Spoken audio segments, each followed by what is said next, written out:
YouTube is changing, and honestly, it's a little bit for the better and a little bit for the worse.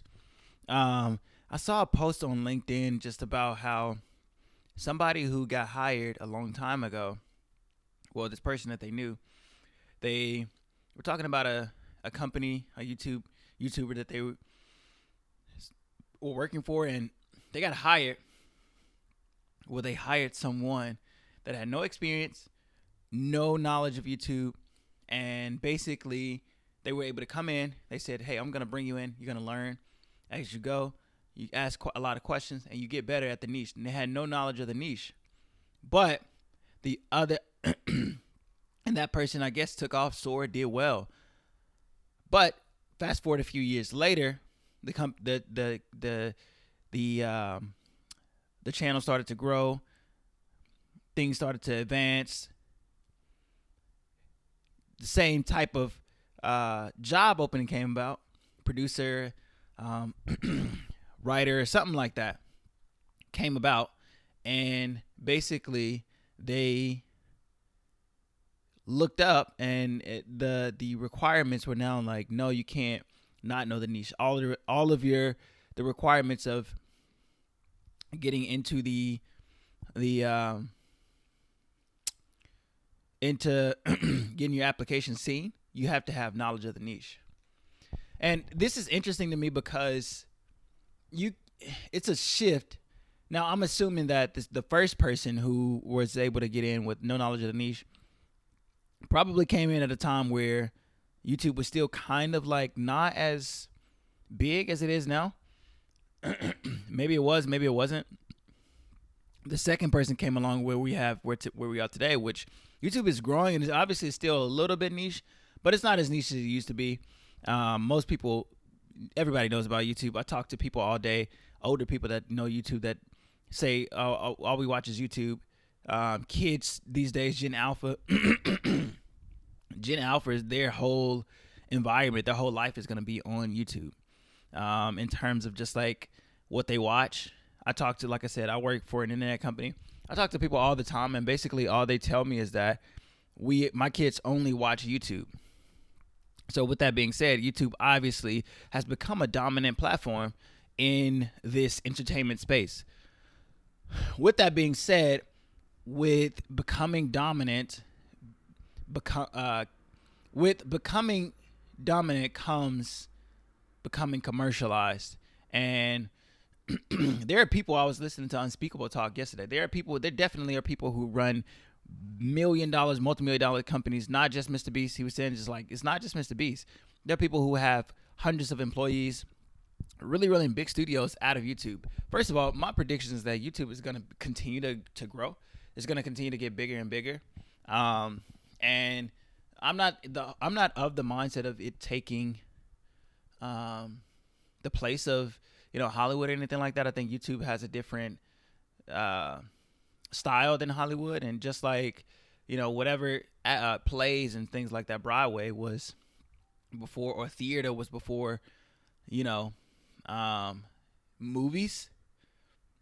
You you have that where movies are kind of theater, but they're not really theater.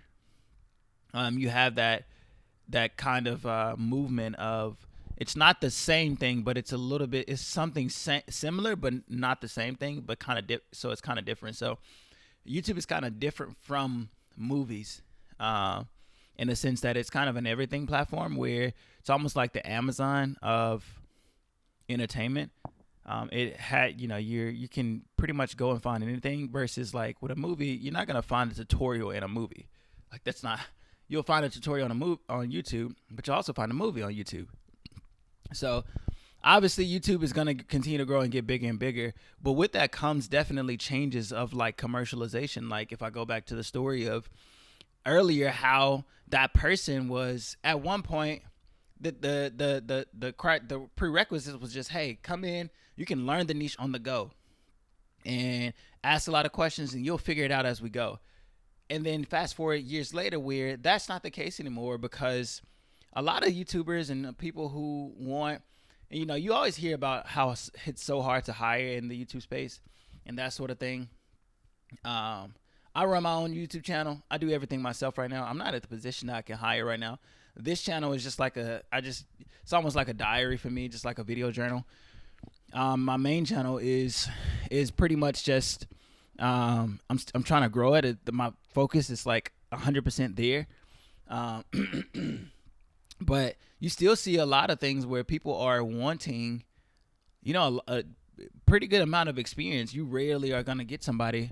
I mean, you're really going to find a lot of these other channels that want someone who is inexperienced or not as experienced as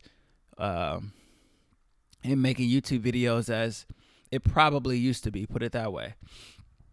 So with that being said, I saw a couple comments on that post, and it was just talking about how YouTube is going into a commercialization stage, meaning that because it is getting so big, and we're seeing it right now. Brands are coming on, football teams. Ronaldo started a YouTube channel. Tom Brady started a YouTube channel. Ronaldo's, I think he's like the most followed man in the world. Wants to started a YouTube channel. Tom Brady is like, what purpose do you really have to start a YouTube channel? Tony Robbins has a channel. All of these actors. Who was it? Timothy Chalamet has a channel. I think he started a channel, before he blew up. But it was somebody else that I've seen that had a channel that's starting to. Steph Curry. Steph Curry is starting to post and start his channel and things like that. You're seeing these multi-millionaires, even billionaires. Ray Dalio, the billionaire. David Rubenstein, the billionaire, has a YouTube channel. You see all these billionaires. First of all, that's a signal. You're seeing all these billionaires have these channels, and it's just like, for what? You have everything that you need. You don't need any more. But it's because YouTube, it has such reach that you can really take it. You see Blackstone. Blackstone is starting to post now. Like Blackstone, the private equity company who everybody hates, obviously. People hate Blackstone for whatever reason. They're starting to come on YouTube. You've seen all these platforms that are kind of taking these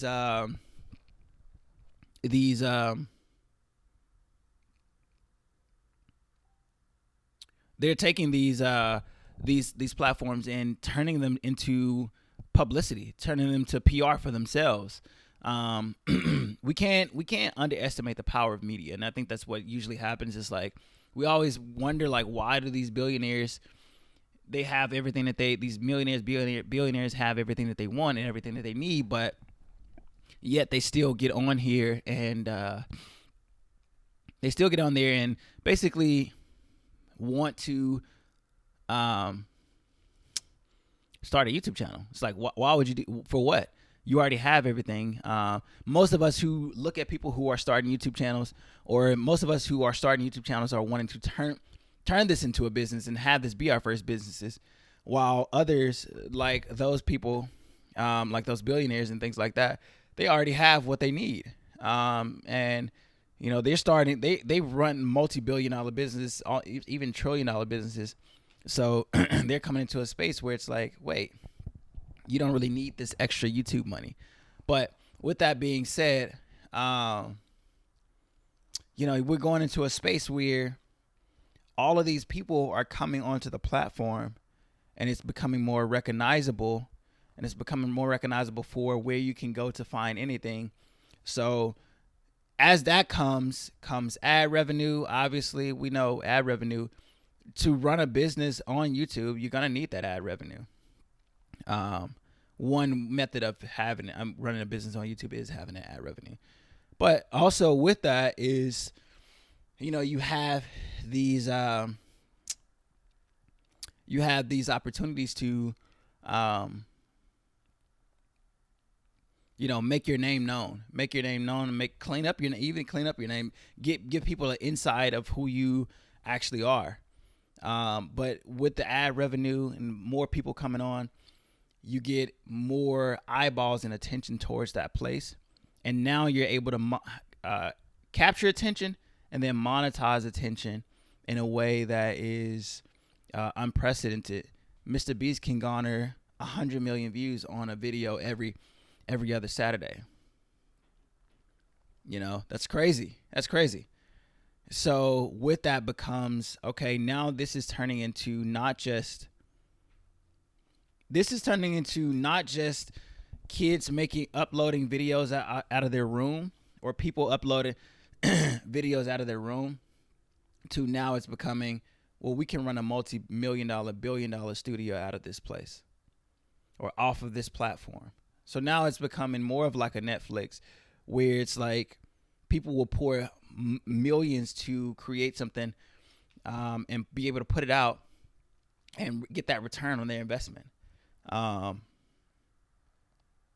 so when that happens, things start to change. So just to kind of circle it all back, things start to change. You start to see a lot of people. You start to see a lot of things that you probably didn't used to see. This is why we got like now more of like hyper editing. I love it. Hyper editing personally. Like I like the optimization. I like things to look good and that sort of thing. This will be little bit more raw because I'm just talking, but I love personal hyper optimization and trying to figure out how to capture more attention. I love those things, but you get things more commercialized because a little bit more is at stake now. Now people are running real multi-million-dollar businesses. And so what made things great at first start to become the things that bring it down, or start to become almost like what made things great start to become its worst enemy, almost, if you will. The thing that made YouTube so great is that it wasn't a gatekept platform. People could hop on and you could come with no knowledge and work for somebody, and you learn as you go with them. Whereas Hollywood, you have to obviously know a lot more about film and all these sorts of things, and go to USC and LA, those film schools, and have such accolades just to get a PA job. Now I don't know if that's fully true, but you get where I'm going with that. YouTube was this place where and it still is. Again, it still is. YouTube is very big, so you never want to put it into like a box like that. So, but it stops being this place. It stops being this place where you can just, it's one side of it is coming more of this place where it's super commercialized, and even though somebody can just easily upload a video now, still easily upload a video. I'm recording off of my phone right now. There still is that part of things that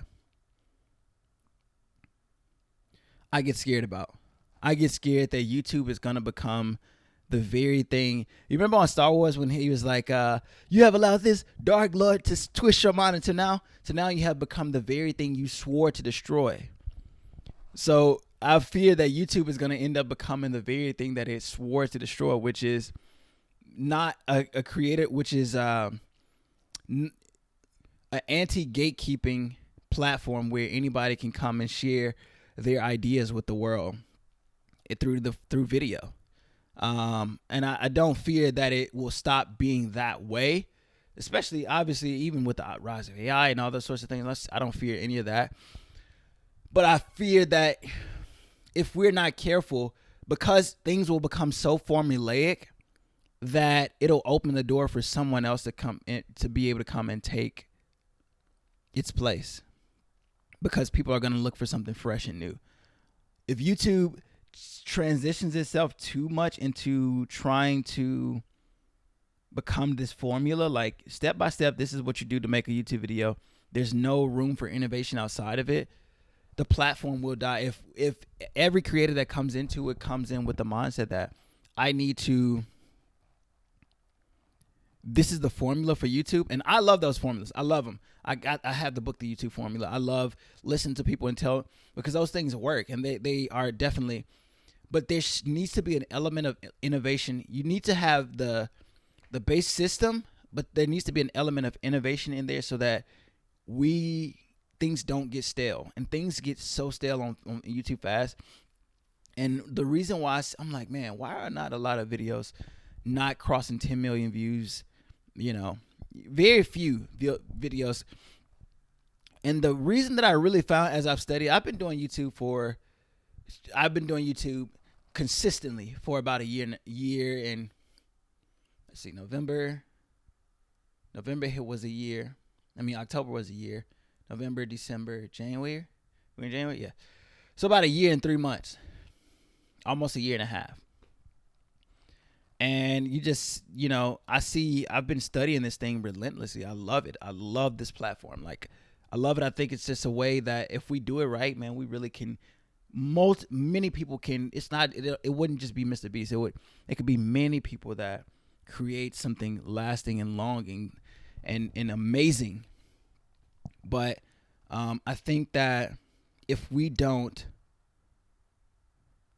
continue to innovate and get a little bit weird, get a little bit more, not necessarily weird, and going back to like how it used to be. Things change, things evolve. That's okay. But what I'm meaning is have that room open for innovation, and not too many people coming on the platform looking for the formula and just copying the formula. I see so many videos that only get so many views because I'm like, these videos probably will not get, like, the floor for these videos is maybe are going to be 1 million, maybe. But the reason that the floor is going to be maybe 1 million is because we don't need another one of those videos. We don't need another. For me, I'm more in like the business documentary, mini documentary, explaining niche. We don't need another video about the rise and fall of WeWork. We have a lot, everybody knows the story. Great. You can do one, but it's just tailor your expectations to the fact that it probably won't get that many views. And this is usually the problem because videos are not becoming unique. And when videos are not unique, they get passed over. And what happens when people take the formula is like all the gurus just say, copy what works, look at what works, copy what works, and then you'll be successful. And it's like, this is bad for the platform. To me, this is bad for the platform because you're going to leave no room for innovation for everybody who comes on that is new. And what'll happen is we'll have an entire platform of Me Too's, no innovation, and staleness. And people will have this mindset of like, okay, this is the formula. Like the person was from the earlier story was saying, it's like now they came in, now they have to have knowledge of the niche, which is fine. You want somebody who knows the niche and what you're doing, but at the same time, it's like, what if that outside presence who doesn't know anything about the niche can bring in a fresh perspective in a sense of like, it's a good thing that they don't know. So now we can offer a little bit more creativity. And so that's my biggest thing. My biggest fear is that YouTube becomes too commercialized to where it becomes a formula. And when it becomes a formula, it just becomes stale.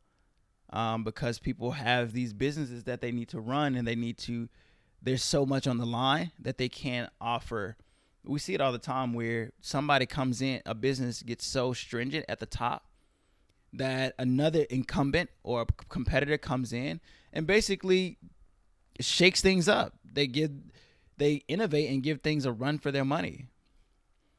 And now it's like everybody tries to copy that company strategy instead of the fact that you guys probably should have just been open to innovation at all day, every day, at any time.